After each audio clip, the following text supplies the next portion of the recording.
In this episode of the Exploring Information Security podcast, how to disconnect from cybersecurity. Computers now have primary control of critical functions.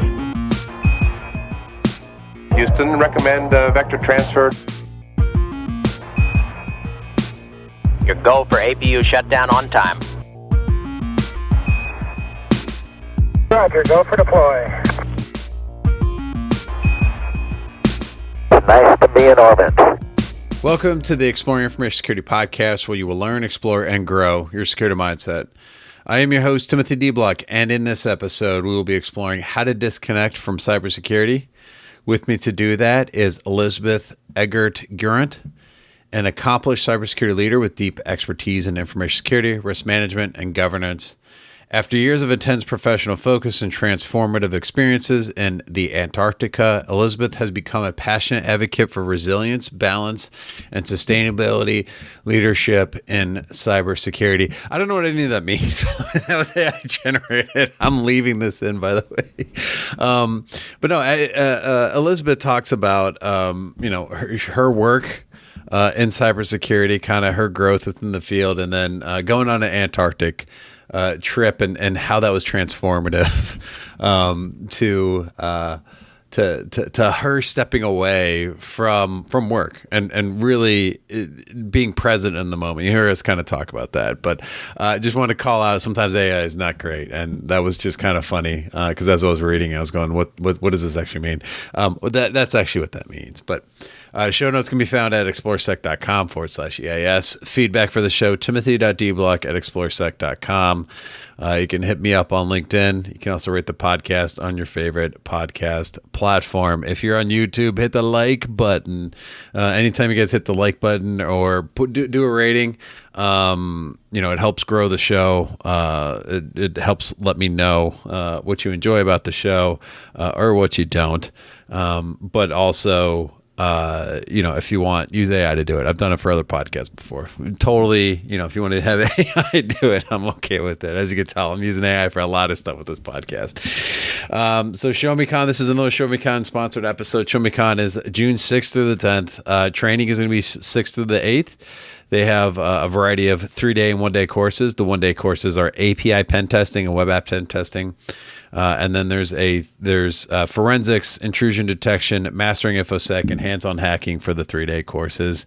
If you want to save $50 on either a ticket or training, use Exploring Sec. And then, of course, the conference is June 9th and 10th.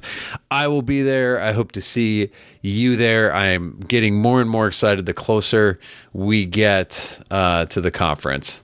So, go check it out, showmecon.com.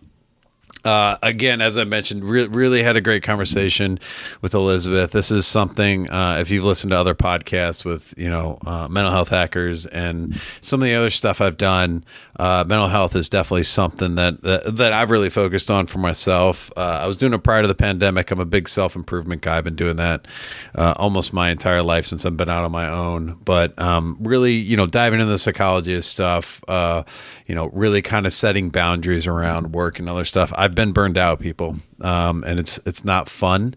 It makes you do things that you normally wouldn't do, and really gets you into some really bad habits that are really, really hard to break. And you hear me talk about addiction.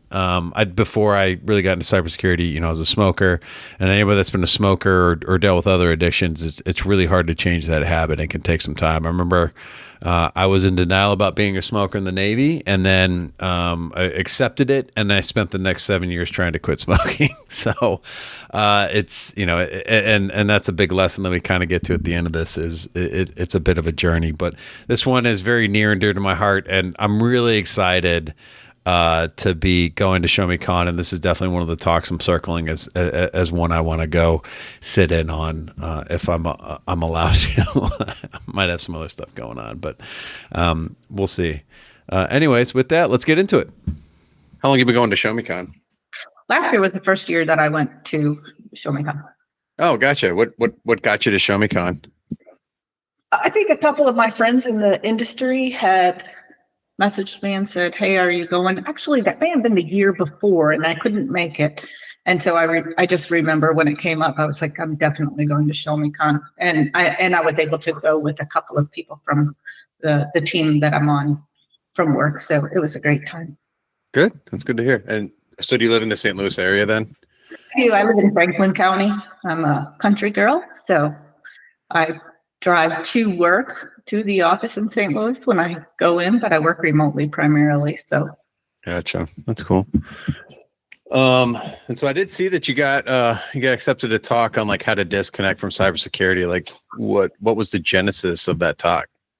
Yeah, I don't know if it's so much how to disconnect from cybersecurity, just how to disconnect, period. Okay. Yeah, that's valid. Yes. Well, the genesis of that, well, I have been pursuing a career for a number of years with everything that I have, and I really never stopped. I never took a break, and it really wasn't an issue other than maybe for my husband, who would have liked me to slow down. And so we had scheduled a vacation last year, about a year ago. We scheduled a vacation to take a cruise to Antarctica over the Christmas holiday. And he was really looking forward to it, hoping I wouldn't have any type of connection to the internet. So we started off on this vacation, and turns out there is internet even when you're traveling, much to his disappointment. And so I found that about a little over a week of the vacation, it was a 3-week trip. For the first week, I would go into the bathroom and check my work emails just to see how things were going, even though everybody knew I was on vacation, but I just really didn't feel that I could let go. And it was really very difficult for me to stop that, checking emails, checking messages, making sure everything was okay. It's just a normal thing for me.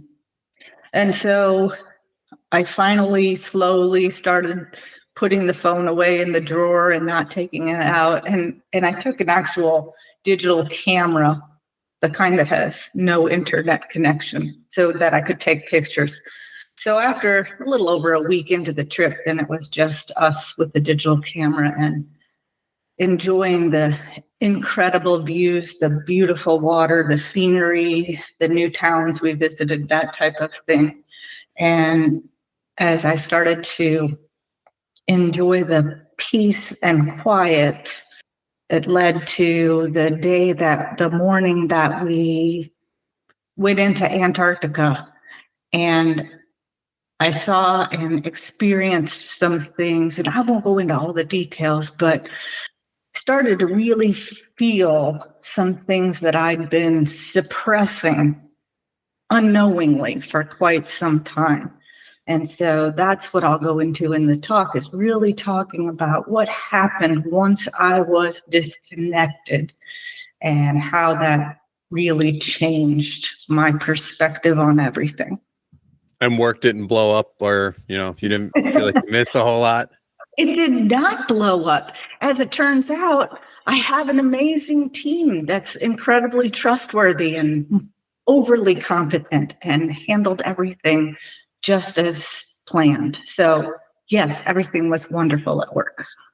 Yeah, that's good. That's what I've always said is someone that can step away is you always want to set it up as a leader to be able to, take that time away. Cause I've done the same thing where we went out to Yellowstone for about it was a full week, but we road tripped out there. So I took like 11 days off of work.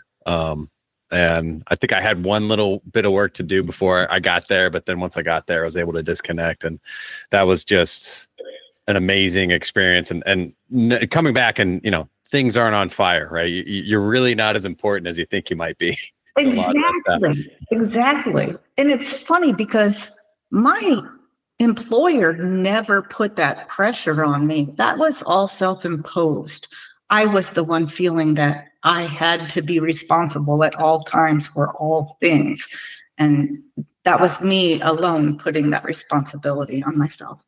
Do you feel like a part of it was disconnect, but then also, because I read a lot on this kind of stuff and mental mental health and psychology and other stuff, do you feel like nature also kind of maybe amplified the feelings a little bit, and I guess relaxation, or just kind of getting away? Oh, absolutely. Absolutely. And I grew up on a farm, so my childhood was all about being out in nature, walking through the woods, playing in the creeks, that kind of thing. So I've always felt a connection to nature. So it was very natural being on the water and enjoying the water. I will say what for me is the best part of it, the sunrises and the sunsets. Absolutely breathtaking, stunning. And most people don't get up early enough to watch the sunrise. So my husband and I were able to enjoy every morning on the front of the ship with really no one else out there. And it was just incredible. That's interesting that people weren't up, because I would imagine, it sounds absolutely breathtaking. And also, you can't take a picture of that, right? Because every time you take a picture of it, you're like, this isn't as good as I remember it. So a lot of times I took a camera to Yellowstone. I did the same thing, but a lot of times I was just trying to take it in my own head, right? And not worry about taking the picture. That's funny that you say that, because the very first sunrise that we went to watch from the ship, I took my camera out and it was so amazing. And every second was more amazing than the previous. And so I was taking a picture, and then I take another one 30 seconds later, and then I take another one 30 seconds later. And my husband was rolling his eyes at me, but it was just such an incredible experience. And of course, now I look back at the pictures, I'm like, wow, that was a lot of pictures of something that absolutely could not capture the beauty. Yeah, no, absolutely. Yeah, and it's tough nowadays too, right? With I remember several years ago being able to go to the beach. I'm not a big beach person. My wife is. So we went to the beach a lot, but one of the things I really did enjoy is I didn't have cell service out there. Fast forward 10 years, there's cell service everywhere, right? There's internet on these ships now. So it can be a little bit harder to be forced to disconnect.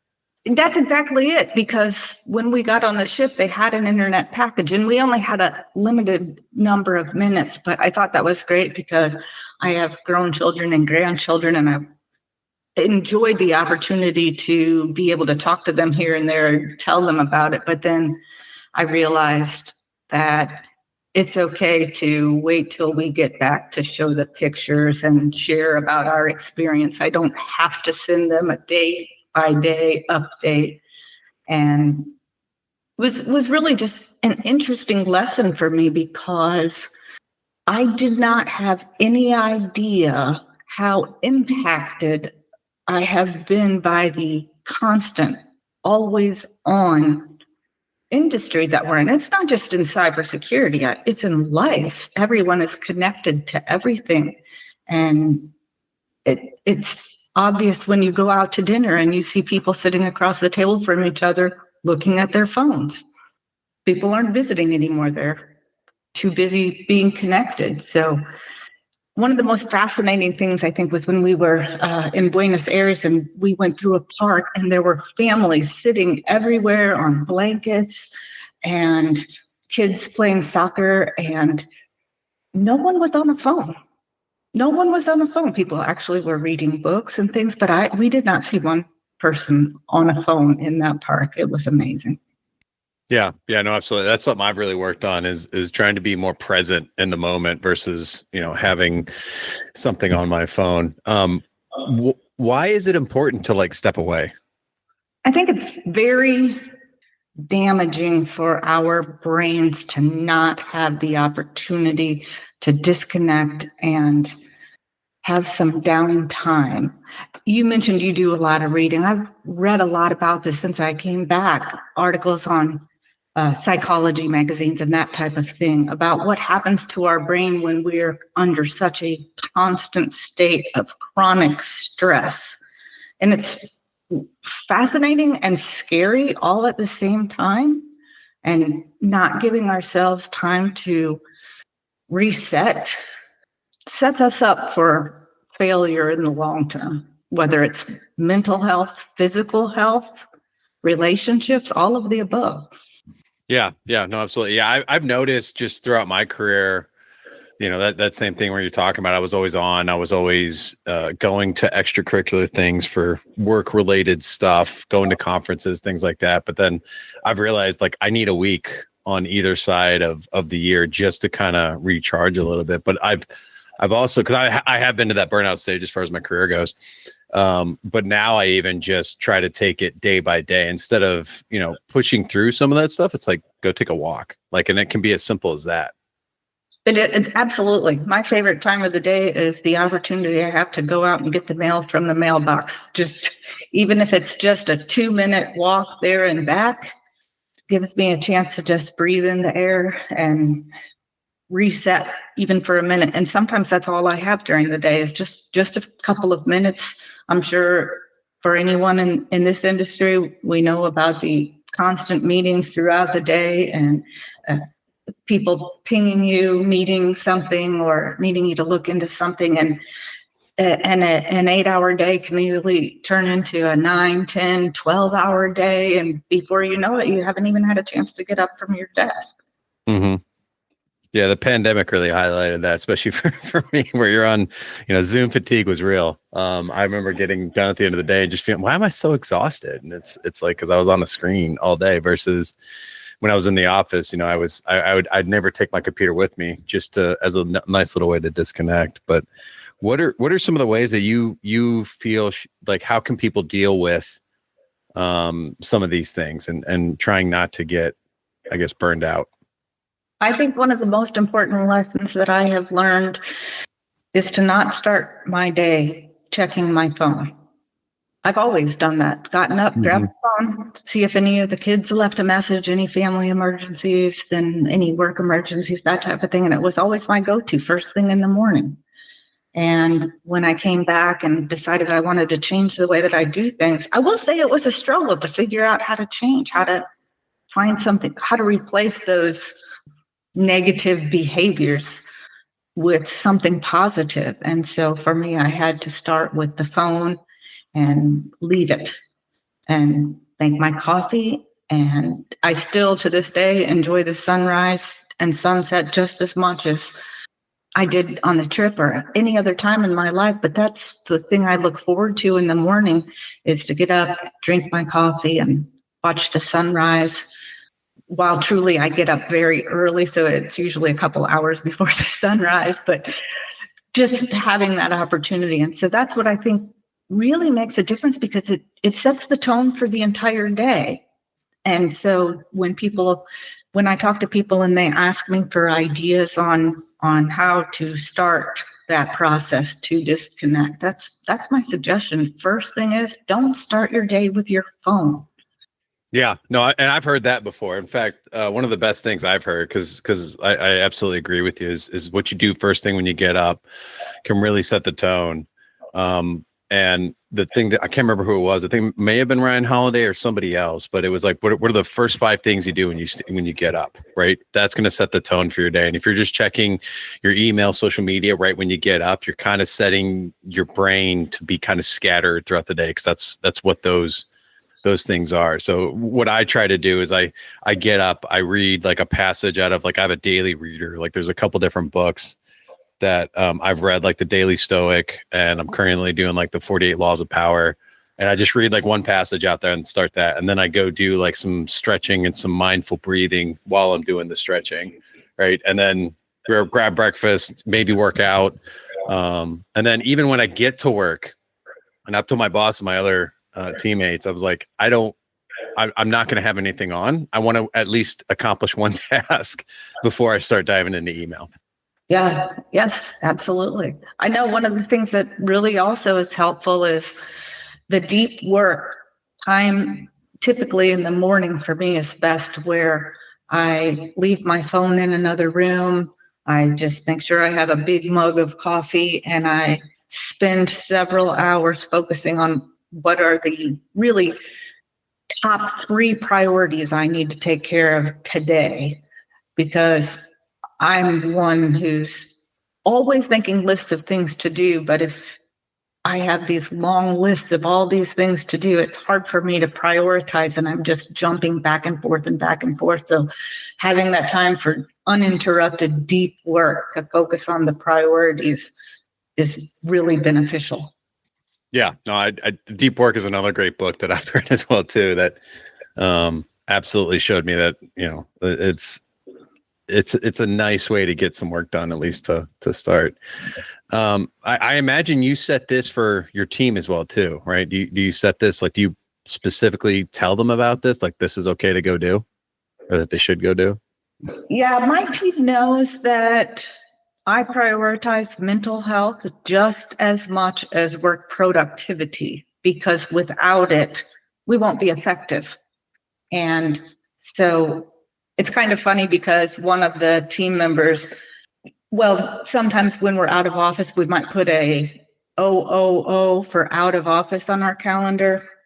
So there's a team member who will put OOOO, and I laughed because he shared with me that means ordered out of office, because I have regularly said to team members, hey, listen, you've been working weekends, you've been working late nights, whatever, you need to take a day off and rest and recover and rejuvenate. So please take a day off.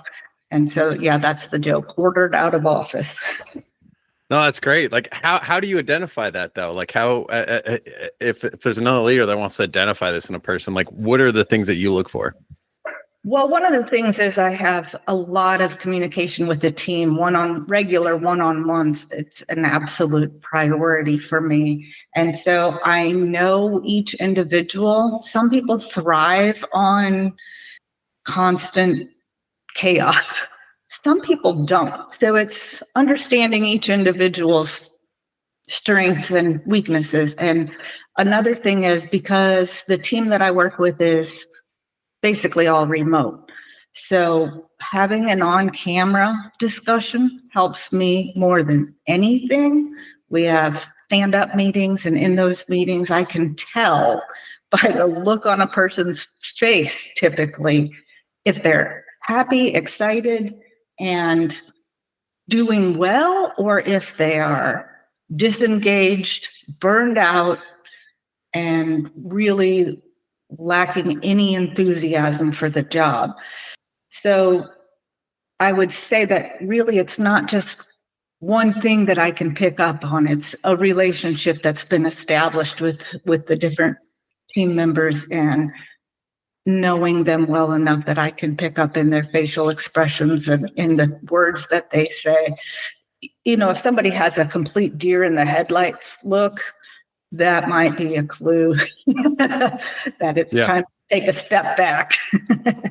Yeah, no, absolutely. Yeah, that's one thing that I've when I was leading a remote team during the pandemic was, and I didn't do it initially, was, I try to catch up with them on a pretty regular basis. Some people liked it, some people didn't, some people were indifferent, but I didn't realize someone was in a car accident, and because they weren't like open with me about it. And at that point, I was like, I probably should have camera on, because I probably would have seen some sort of bruises and could have asked what happened. Like they didn't want to share, but they had wrapped their car around a pole and just kind of continued to work. Whereas I would have been more supportive if I had known that, like you said, you can see in facial expressions, you can see something, going on with the person. You can kind of dive in a little bit more and make sure that they're, because again, this person just blew right through it. And, it's like, I've been in a car accident, and that is definitely can be a very scary thing. And so, absolutely. Yeah, you're right. That's a pretty big deal. And isn't it funny though, how we're so motivated to please our manager, supervisor, that kind of thing, that it's almost second nature to hide when we're burned out, when we've had enough, when there are family issues and that type of thing. And so I like to try to normalize. I don't need to have an in-depth conversation about what type of family issues you might be dealing with, but I tell the team all the time, if you have something you need to deal with, just send me a message. No questions asked. If you need to deal with something, go deal with it. I would rather you felt that you had that freedom to do that than try to work through something and keep it private and basically suffer in silence. Yeah, and like they're not going to be as effective at their job. So it's like just go do what you got to do, right? And then come back with a fresher mindset, or at least address it so you're not worried about it while you're trying to work, and because that can cause problems in some of the work that's being done. Exactly. And it's funny because I've been called on the carpet for that myself. I have aging parents. My mom actually passed away last year, and my dad is in his 90s. And so I regularly, over the last year especially, have had different family issues. And there have been times that I've tried to work through it, and the emotions sometimes just leak out. And I've had somebody even say to me, "You need to take today off." And it's that whole, what are we showing to our team if as leaders we're not prioritizing our mental health, but we're telling people to prioritize theirs. So that's been a lesson for me, that there are times when I need to take a day off and deal with things, and it's okay too, because I'm leading by example. If I don't do it, they won't, and I can't ask them to do something I'm not willing to do. So I'm learning that this is definitely a journey. It's not something I think anybody ever just becomes a master at. It's a balancing act. Yeah, no, absolutely. I had a similar experience where, and I didn't realize at the time, I know exactly the time I was burned out, and it was actually the first year of the pandemic. And I knew going into the winter months, it was going to be rough on me because I like being in the office, I like being around people, not having the interaction definitely got me into some bad habits, especially with also not going in. And what I found was a few months later, I was having a conversation with my guys, and they were like, "Yeah, I thought you were mad at me." And I wasn't mad at them. I was just burned out and dealing with stuff throughout the day. And I probably needed to take some more time or change some habits or, again, I didn't have all the stuff I talked about like I do this morning then. Right. And like you said, I had that journey there, but that just highlights again, when you're in a bad mood or burned out, it definitely will show, and your team might take it the wrong way. They don't see it as like Tim's struggling. They're more like, no, Tim's pissed off at me for some reason, and I don't know what it is. Right. So that was a lesson for me. That's funny. And that also makes me think of a situation that I had sometimes when you're dealing with age difference of team members. And I know one time I had a team member ask me a question, and I responded in all caps, meaning to emphasize it. And the younger generation thinks that means you're yelling. So yeah. I had to get on the phone and say, "Oh, no, I wasn't upset at all. I was just trying to emphasize my point." So it was a good chuckle that, sometimes we come at things with different perspectives and different backgrounds and different understandings. So I think that really speaks to the importance of communication about all of these things, communication about how we're doing, and just like you had asked about how do you recognize that. I think it's really in having those relationships with your team members. That's how you recognize it. Yeah, no, absolutely. Relationships too. You mentioned that earlier are huge, because then when you do send something all caps, they might know if they had just talked to you earlier in the day, they're not necessarily yelling at you or emphasizing a point, being clear on a lot of that stuff. Exactly. What haven't we talked about that you feel like we should, or do you feel like we've kind of covered it pretty well? Yeah, I don't know that there's anything that we haven't talked about. I don't know that this topic is new information for a lot of people, just because it was new information for me.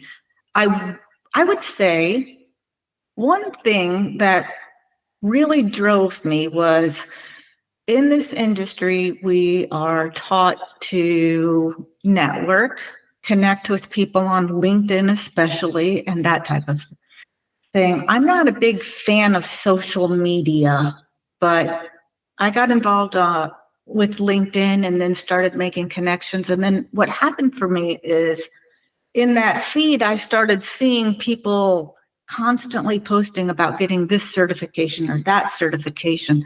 And it started causing an anxiety in me. And this goes to the being always on, always connected. So then I'm always getting these messages. I'm not good enough. I don't know enough. I haven't gone far enough in my career. This person's doing this, that person's doing that. And it really caused a lot of stress for me. And so limiting that time that I'm paying attention to what other people are doing and staying less focused on what is it that I really want to do and what I really want to accomplish. But the reason I bring this up is just to say that when I came back from this trip, I started connecting with people that were interested in mental health and trying to bring more of that to my feed and learn more about that. And then I started getting anxiety because people are posting these 20 things that they do to disconnect, or 10 things they do every single day. I'm not doing those things. That's a lot of change all at one time. And then I had this anxiety again. So I think limiting a little bit about how much you're taking from social media, because at least for me, I end up looking at people and I'm comparing my insides with their outsides, what they want the world to see. And then I'm comparing it according to how I feel on the inside, and it doesn't match at all. And so taking a step back from that and maybe throttling that a little bit so that that's not that big priority for me.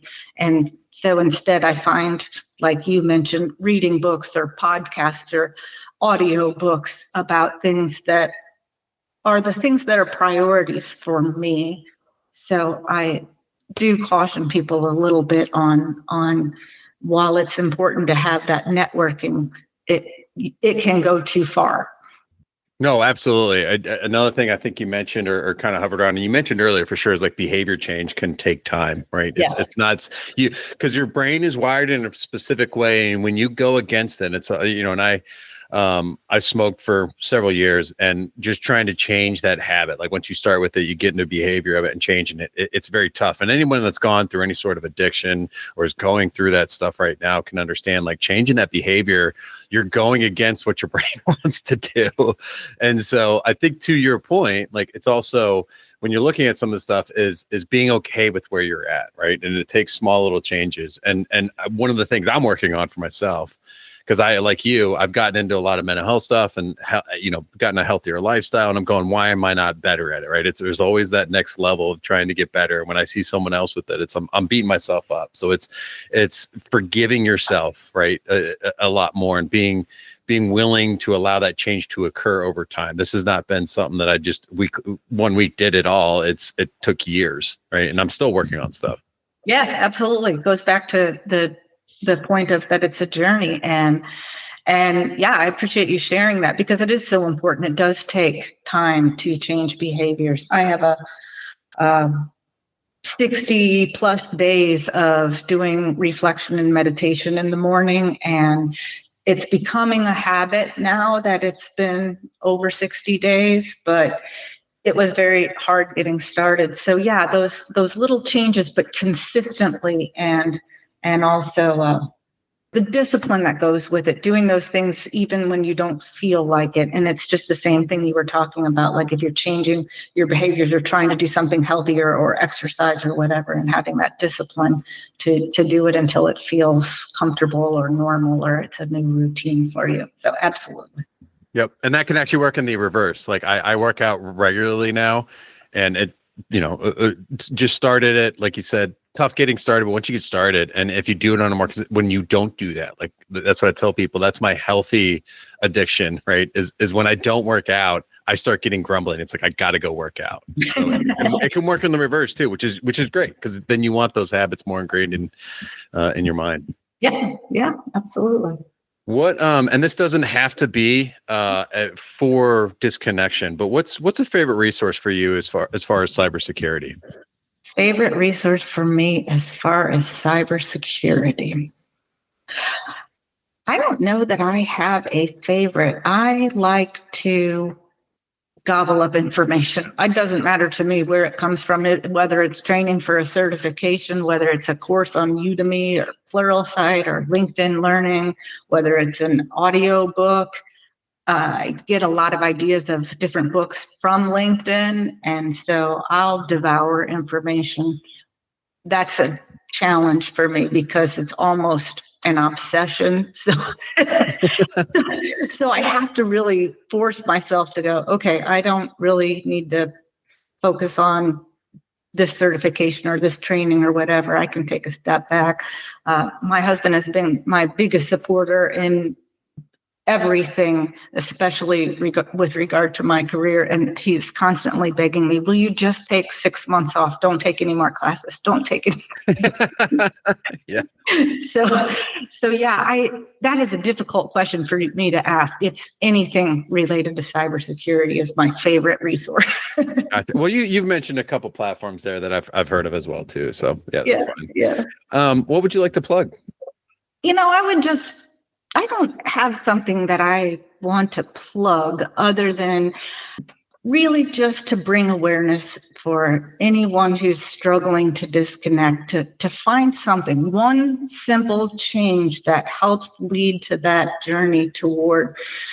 If I can just help one person be present in a family situation where someone is sick or someone needs help or a baby is being born or whatever, and you leave your phone in the car and actually are present, that's really all I want, is just to help get that message across, because it's the most important thing. And that's the most important thing we have in this life is our relationships. And if we're on our phones while we're having those conversations, we're going to miss things. And I know this because I look back at the last few months of my mom's life, and there were times that I went to visit with her and I was on my phone and I was so obsessed over stressful situations at work and that type of thing that I absolutely wasn't even really present.